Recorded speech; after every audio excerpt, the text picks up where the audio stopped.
Welcome to the Stetzer Church Leaders Podcast. Conversations with today's top ministry leaders to help you lead better every day. And now, podcasting from the Wheaton College Billy Graham Center in Chicagoland, here are your hosts, Ed Stetzer and Daniel Yang. Hey, welcome to the Stetzer Church Leaders Podcast. We're helping Christian leaders navigate and lead in the challenging times we're living. I'm Ed Stetzer, editor-in-chief of Outreach Magazine, executive director of the Wheaton College Billy Graham Center. We're excited to have here with us today Brian Tome. He's the founding and senior pastor of Crossroads Church. It's been the fastest growing church in America. It's one of the largest churches in America. He's authored 4 books, including his bestseller, The 5 Marks of a Man. Also hosts the Aggressive Life podcast. We're going to talk about that, what that means. He's an entrepreneur, done several nonprofits, started something called Man Camp. I'll talk about that. Primitive weekend camping experience that has helped tens of thousands of men reclaim the code of manhood. We're going to talk about that. He's married, 3 kids, lives in Cincinnati. He's also one of the featured speakers at the Amplify Outreach Conference coming up in October 19th and 20th here on the campus of Wheaton College. Amplify Outreach is designed for pastors, Christians passionate about entering the real issues of our day to help people discover authentic faith in Christ. So be sure to learn more at amplifyoutreach.com. Brian, thanks for joining us on the podcast today. Ed, a total pleasure. Good. Well, let's jump right in because what a year and a half. What a year. Well, more than a year. I keep telling people 2020 is like in its 19th month. So, but whatever this year is, and the last 2 have been really, really difficult. What have you learned about being a pastor during such a polarizing time? I've learned it's an awful job to have in such a polarizing time. Yeah.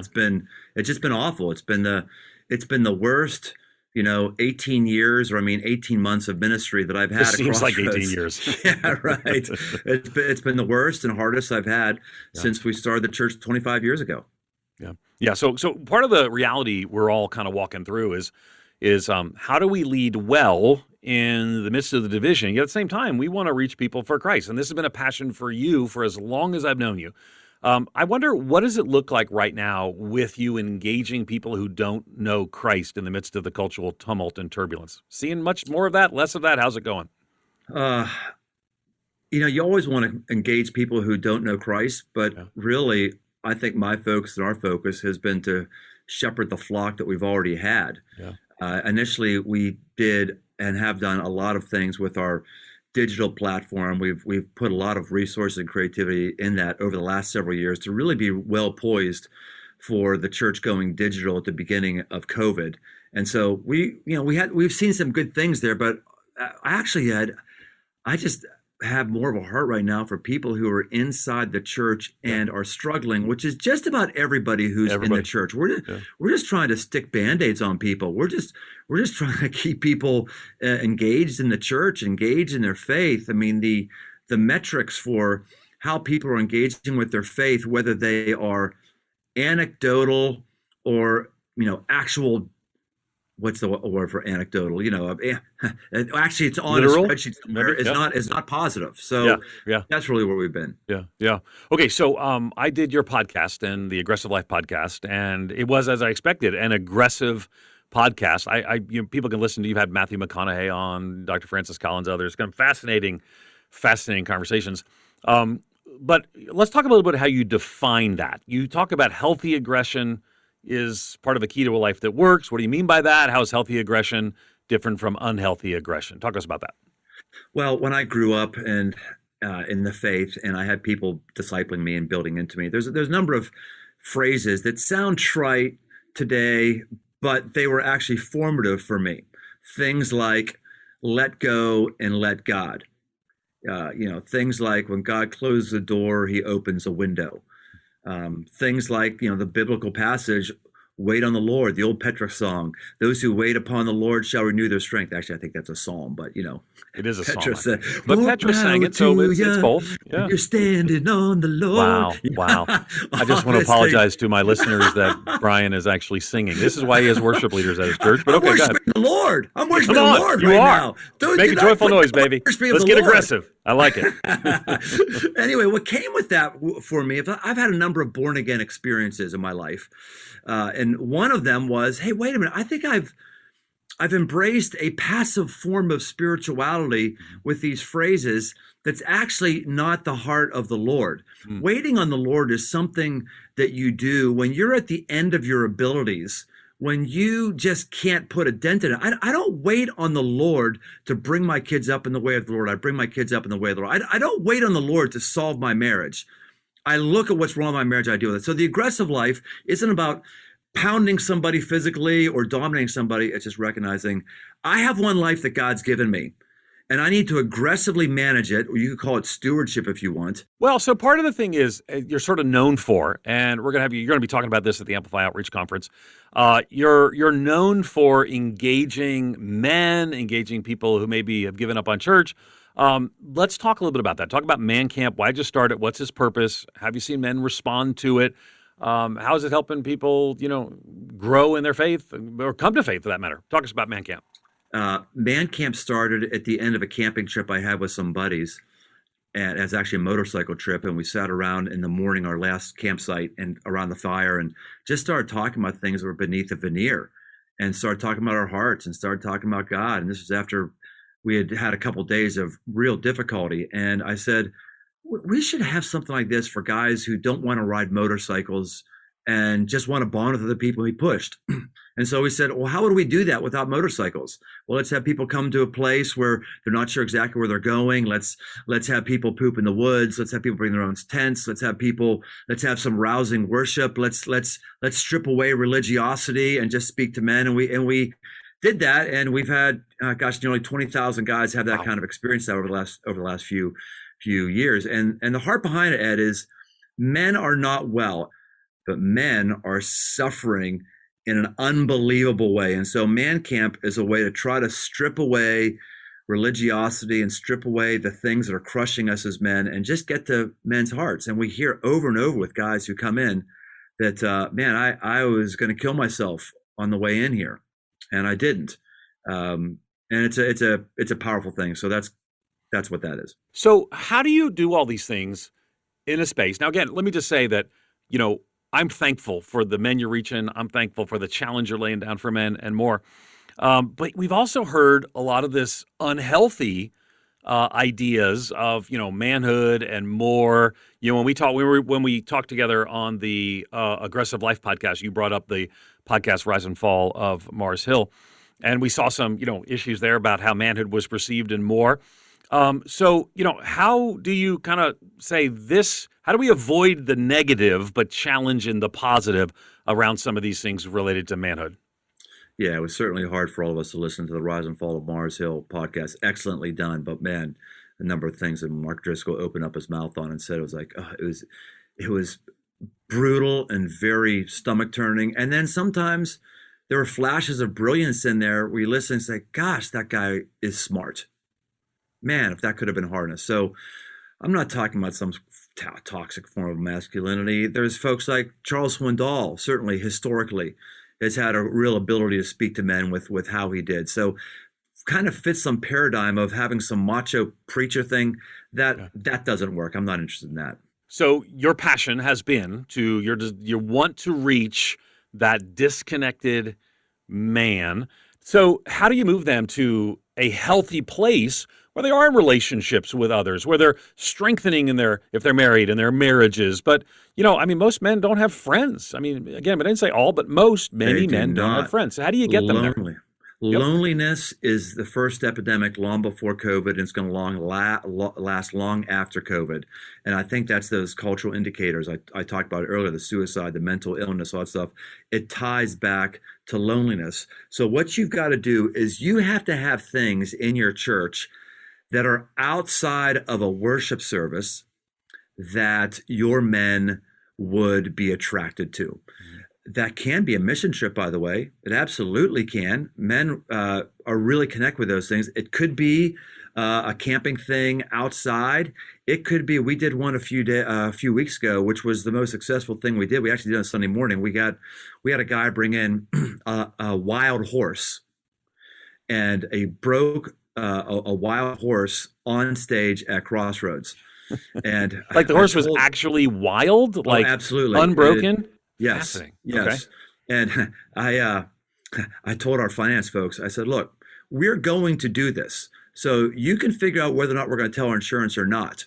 because Lawsuits. I'm not going to allow insurance to shut this down. And we had a 4-foot high cage in the circle, sawdust in the ground, Wow. the thing circle around, and you want to have a guy maybe come into church? There could be a wild horse that's going to be broken on stage. And of course, people thought it was going to be some guy doing Billy Bucky Bronco on top of the horse. That's not how he did it. Todd Pierce is his name, amazing man. And his whole thing is a horse. I'm sorry to go into a sermon here. Can I give you a 3-minute sermon? Come on. A broken horse is just like a wild horse. Broken horses live longer than wild horses, and broken horses are stronger than wild horses. One guy on the back of a broken horse can round up an entire herd of wild horses. And that's what it is like with us with God. God must break us. And what God does, what he does, is he finds the horse's most sensitive, tender area, and that's the area he presses into because there's been wounding there. And we had 3 services on Sunday morning, and he broke 3 different wild horses in under an hour. And we had music playing while he did it. And there wasn't a guy or a woman in the place that didn't have tears in their eyes because they all said, man, I know I've got that broken place, and I just don't want God to touch it. And I keep thinking I'm stronger by doing it on my own, and I'm not. That brought down walls. And I'll tell you what, Todd said, you're never going to be able to do it. He said, every church wants to do this until they look into the risk of it. Yeah. And they don't want to do it. I've never had any church do this inside. I've never heard of this before either, to be perfect. But it's not the first thing that you've done that I haven't heard anyone else do. No, but to Ed, that was the masculine thing. Yeah. Men should be willing to take godly risks. Not that women don't. Women are the most faithful people in churches. In Christianity, the most ardent followers of Jesus are women, just the way it is. We just had a woman camp weekend this last weekend, and it just freaking decimated us because all of our volunteers were gone, in all of our churches. So, but this thing that as men, we've got to be willing to make aggressive moves. And that thing, I knew that the more passive people in our organization would go, oh, it's too dangerous, do this. And I was like, hey, this is exactly why we need to do this. And it's going to reach a kind of person, male and female, that we need to be willing to take risk on. And we did, and it paid out hugely for us. Fascinating. People will put that in the show notes so people can actually watch the video and see, because that is I've never heard that before. I have to confess, I've never heard that before. The ideas of man camp, different churches and ministries have done those things. You just mentioned you have women camp, you have camps for couples, veterans, mothers, daughters, fathers, sons, not to mention things like your community care and reach out and more. You're going to talk about these things, reaching men, and also spiritual outfitters. So at Amplify Outreach, tell us about spiritual outfitters. So we thought about who is Crossroads, what's Crossroads. Let's boil it down really. To be a big, growing, and effective church, or a bigger, growing, and effective church, even if you're going from 200 to 300 to 300 people, or 1,000 to 10,000, the formula is still basically the same. This sounds awful and gross to say it, but it's still basically the same. Have great teaching and have great music. You got great teaching, got great music. At that point, you just got to hurt yourself. You got to make sure your building isn't too awful and everything else. That's still 2 of the huge elements. And so we said, for who God's called us to be as a church, we do want to have great teaching, and we do want to have great music. I would say we have great music and we have above average teaching. That's why many of your listeners maybe have never heard of me, because I'm not that great. I'm capable. It's above average. It's above average. Yeah, above average is fine. What's the things that sets us apart? And we realize what God has done in us is the whole Henry Blackaby thing, right? Look and see what God's doing and go be a part of it. That's the whole Experiencing God, a playbook that came out decades ago that's been very formative for all of us. Is we saw God's using this theme of adventure, whether it's the trips, whether it's the man camp, the vet camp, all these things. We're actually taking people on a spiritual adventure, and we want to prep them for that because God has called everybody to a spiritual adventure. God has a calling for people. And if we can be the church, not where you come to get the best preaching and teaching, though we will try to be that, but if we can be the place where we go to you or you come to us to get the tools that you need for your spiritual adventure, that's something that would excite us, and that's something we think God would bless. And so that's the adventure and the journey we've been on. Okay, so the outfitters, what does that look like, though? What is it? I mean, how do you help people be outfitters? Okay, so if you come to our website, the willing to website, it. Yep. yeah, the website doesn't lead with, here's where our service locations are and here's where our service times. You're coming, if that's the beginning of your website, you're coming, how do I consume your church? You come to our website, you're going to see articles you can get. You're going to find, unique resources you get. You can find the service times on there, but we want to outfit you with things, whether it's, how to put your dog down is an article we've done that's really, really popular, or whether it's, how to deal with the phase of parenting you're in, or what are your objections to Christianity. You want to be able to find that easily on our website. We want to outfit you with those things. We also, if you want, we'll give you a guide. An actual guide, an actual person. When you engage with us, this person will hold your hand through understanding who we are as a church and how we can help you. Look here for this resource, do that. Just like an outfitter would if you went into a store out in the Grand Canyon and wanted to get the right equipment to go to float the Colorado River down the Grand Canyon. You'd have somebody say, you need this, you need that. So we want to hook you up with somebody who will give you those kind of resources. Yeah. Talk to us about the time we're in. We started this at the beginning, but you have walked through, you had a big blow up this past summer. You had some people, and that was just one situation that made the news, but there's all kinds of like conflict and division and more that pastors and church leaders are trying to figure out how to lead through. And we were texting during some of the blow up, and it's like, nobody gets to, I think, hide out in the basement and just wait for the current cultural challenges to pass. And it, came to your house, and it comes to all of our house at some point. How do you deal with that personally? How would you encourage pastors and church leaders to deal with some of the tumult and turbulence they're walking through? I'm dealing with it awfully. That's how I'm dealing with it. Fair. I don't know that I have much to share. I mean, the last 18 months have been awful for me. I started off with a legitimate desert. Went through a period right after the jubilancy of COVID. This could be a fresh leadership challenge. I felt like that for about a month or two, and then I went to a verifiable desert where I felt very, very distant from God. I just felt, where is He? I don't sense Him. And then I came out of my desert, and which we know this, biblical heroes in the Bible again and again go into a desert. They haven't done anything wrong. It's just a dry time where they're wondering, where's God? So I was in a desert, and then I came out of that, but then I was just darn tired, just worn out, just worn slap out. So I took a significant amount of time off over the summer, came back and came out tired, but then immediately just went into discouragement. People in the church you've been with forever and ever, just leaving, thinking you've gone soft, thinking you're just being politically correct because you said this or you're not speaking to that. You make some mistakes and they come back to bite you. I've made some just really bad mistakes. I just been really discouraged, Ed. It's been the worst season of discouragement for me in 25, 26 years of Crossroads. So I honestly cannot give anybody any tips about how to deal with it. All I know is I'm freaking hanging on by my fingernails. That's what I'm doing. I'm just hanging on, and I'm trying to take my cues from others in the Bible who have had it worse than me, and others around the world that have it worse than me. I mean, I'm kind of embarrassed by it. I'm not hungry. Someone's not beating me. I'm a mega church pastor. I make really good jack. Okay. So I got to remind myself of those things in the midst of my difficulty, because I'm not having fun at all. And I can't give anybody tips as to what to do to make sense of it, because I'm trying to figure it out. I like the transparency. So come back to the desert then. Okay. So because you took some time off after the desert season you were in, but you still were up there leading and preaching through the desert. So you're being honest. I love the honesty, right? This has been, quite the year for all of us. So how do you lead in the middle of, how did you lead in the middle of that desert before you eventually took some time off? Did you tell people you're in a desert? Did you just preach through and just stay preaching on the thing, try to rally the troops? Because everyone was going through the same not the same hard time, different kinds of hard times. What did you do in the desert?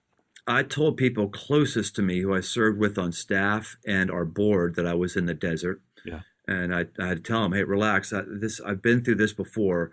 This doesn't mean I'm on the verge of a moral failure. At least I don't think so. Right. I had to go back through all the biblical characters who've been through deserts. These are normal things. So I told people who closest to me, that's what's happening. And if you see me acting differently, or if I'm spacing out or whatever, that's what's going on with me. As soon as I got out of it, and whenever I've come out of desert, it's almost like a light switch that goes off. It's like, bam. Real deserts start immediately, and they end pretty darn quick too. That's true. I don't gradually go into so as soon as like bam, I think about it. And as soon as that happened, then I went to the church and I started telling the church about it, because as shepherds, one of the things a shepherd does is he doesn't wander the sheep around till they just find grass. The shepherd takes sheep where he knows grass will be, and that tends to be where he recently has been. So I knew my thing was indicative of where a bunch of people were. So I wanted to immediately tell people what I've been through and help them while they went through their desert. So that's what I did with it. Fascinating. So you during the desert time, you led as you have to lead. You have to lead because people need you and more. And then once you found the motions, I went through the motions. Went through the motions. So I get it. I've done it. Let me just be clear. I'm not against what you're saying. But, some people say, well, don't lead through the motions, but you have to. I mean, this is part of what you have to do. The church isn't necessarily going through what you're going through. You have to lead through that. But when you got to the other side, found that oasis, if you will, you shared where you found that. Yeah. Right. Okay. When I say lead through the emotion, go through the motions, I'm saying, hey, I still had to have my time with God in the morning. Sure. And I always heard nothing through it. It was like, okay, maybe something there, maybe, man. It was hard. You're preaching, and you're not preaching out of an overflowing heart. You're preaching out of muscle memory and out of the knowledge that God has blessed you with for the previous decades. And you go before God and you say, okay, God, that's just got to be enough. And you're doing that. So that's why I say going through the motions. I don't want to do it. I don't. I don't have a natural burn here. I'm not going to lie. I'm not going to pretend I'm someone I'm not. But that's part of my job. And I think that the prophets and others, they went through those things and they did those things as well. They didn't. I mean, Jesus certainly in his 40-day desert, he was away from normal ministry. But he also, I believe, he had a desert right before he led to the cross. He told God, I don't want this cup to pass from me. He was sweating blood. I think he had a mini desert there because he was trying to figure it out. And you can go through a desert, Ed, and not lose your faith and still be used by God, even though you don't feel like you're being used by God. Yeah, I think this is just fascinating to people because I think a lot of people don't realize that. They feel they're being inauthentic. When I think sometimes leading well is leading from a place of brokenness, spiritual dryness and desert, yet I'm still called to lean on others, right? Might have others hold my arms up. I have to lean on the Lord. Even though sometimes I don't feel his presence, I know he's not failed me yet and he won't fail me this time as well. So how did you communicate that to those two? You said you told some people. How did you communicate that to them? You mentioned some that you're like, if I'm acting strange, et cetera, et cetera. But did you share the need and the struggle too with them? Absolutely. You're being inauthentic if you're keeping everything inside and you're playing a game with everybody. Mm-hmm. That's when you're being inauthentic. But going to people who are trusted, who are close to you and telling them this is what's going on, and then outside of that, presenting a face of faith and strength to the rest of the congregation, that's not being inauthentic. That's not being any more inauthentic than I'm going to go through a building campaign and we need to raise X gajillion dollars, it feels like to you at that time. And inwardly you're going, oh, I don't know we can do it. But you present a phrase, hey, this is what God's asking us to do. It's what I believe we're going to do, and we're going to go forward and do it. That's not being inauthentic. That's being a leader. So I was very clear with our board. This is where I was. This is what was happening, and very clear with people who were closest with me on staff. And then out of that, I had to lead strong. And sometimes you lead strong when you're not feeling it. If you're only going to follow God when you're feeling it, I'm sorry, you're not going to follow God very often. Yeah. No, so good. Talking to Brian Tome. Brian is going to be our guest at the Amplify Outreach Conference as well. And his words here is going to talk some about Man Camp, going to talk about spiritual outfitters and more. One last question for you, Brian, is, pastors and church leaders, they might be in the desert that you're maybe out of now. They're certainly feeling the turbulence, and that's not probably going to go away for a few years. You've told us pretty transparently, like, I don't know, I'm struggling with the rest of us. help us to struggle with you. What are you doing to make it through? What would you encourage us to do to make it through? That's our audience as pastors and church leaders. So how do we hold on with those fingernails? So, I'll tell you what I'm doing right now. Yep. I don't know if it's going to work for you, but here's what I'm doing. So my season of desert was, where is God? I don't feel him at all. My season of tiredness was, okay, I sense God. We're good, but I'm just worn slap out. Yeah. I'm losing my mind. I can't stay focused in meetings. I emotionally come unglued in ways that I normally wouldn't if I wasn't tired. Discouragement then is, okay, I'm not tired. I feel God, but I'm just looking at all the signs, and the signs just look bad. Attendance looks bad. The emails I get look bad. The people who I thought were in my corner no matter what, they're not. That looks bad. And so what I'm doing right now is I'm looking at things in the Bible as reason for hope. Psalm says hope deferred is what's a crush to the heart. It's not lack of hope. It's lack of when am I going to have hope again? And that's when you're really discouraged. It's not like I don't see it, but I'm hopeful. It's like I don't even have hope, which is the forewarning to when it goes well. So the story in the Bible I'm really clinging tightly to right now, or I'm learning something from, is Abraham and Isaac. A classic story. Takes Isaac up and raises the knife to kill him, and God says, okay, don't kill your son, don't kill your son. And there's a phrase there that very, very few preachers are ever willing to see, and even very few willing to preach. I'm going to preach here for a moment, and I know some are going to brand me of being a heretic. That's okay. I'm just going to say what's helping me right now. What God says is, now I know that you love me above your son. That's the paraphrase, that you love me above your son. But it's not a paraphrase. He says, now I know. Abraham's test was not for Abraham. It did form Abraham. It did form him. It did substantially do something with him. But according to God's words, that was for God. Now I'm getting into almost open theism here. I'm not an open theist. I'm not. But certain verses we just have to take at face value. It says very clearly that God's knowledge base of Abraham was added to based on Abraham's faithfulness to do the thing that he wasn't feeling. So what I'm clinging to right now is, okay, God, maybe this is a test for me. Maybe you're learning what Brian Tome is made out of. I know I'm being formed right now. I know that, but maybe you're learning what I'm made out of. And maybe this is going to qualify me for something in the future if I just hang on a little bit longer. If I just am trusting you and being faithful a little longer.